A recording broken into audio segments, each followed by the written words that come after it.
Il est l'un des écrivains français les plus connus au monde, singulier, provocateur, mystérieux. Michel Houellebecq vient de sortir son nouveau roman Sérotonine, portrait d'un anti-héros, j'allais dire comme d'habitude, solitude, mal-être, consommation d'antidépresseurs, misère sexuelle, désillusion amoureuse. L'auteur des Particules élémentaires, de Soumission, prix Goncourt pour La Carte et le Territoire en 2010, sait mieux que personne capter le lecteur et l'air du temps, peut-être parce qu'il dépeint toujours l'archétype de l'homme occidental. Les clés de son succès par Julien Chéida. Michel Houellebecq, c'est d'abord l'écrivain à succès et ses millions de livres vendus.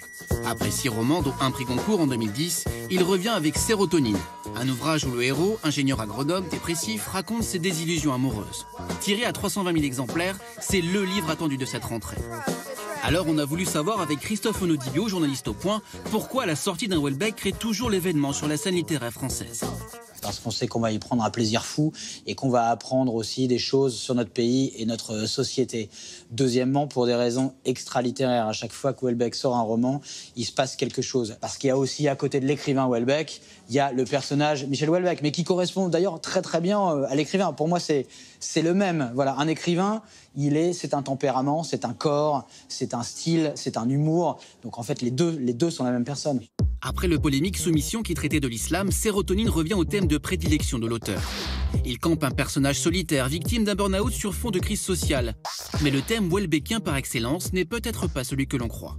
On dit souvent que le personnage houellebecquien, c'est le mâle occidental, déprimé, obsédé sexuel, misogyne, raciste, ayant besoin de comprimer parfois pour juste s'aider à vivre. Moi, je dirais qu'il faut ajouter une dimension, et c'est pour ça qu'il plaît. C'est le personnage sentimental. Houellebecq, et c'est pour ça qu'il plaît.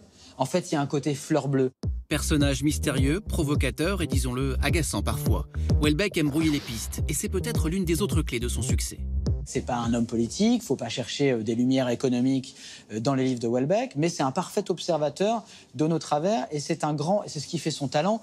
Et quand je le dis comme ça, c'est presque affectueux, c'est un grand pervers et c'est parce que ses romans sont très pervers qu'ils sont si plaisants. Michel Houellebecq, vous ne pouvez jamais savoir ce qu'il pense. Et comme en plus il fait des romans, c'est la ruse parfaite pour toujours dire, écoutez, ce sont mes personnages qui parlent.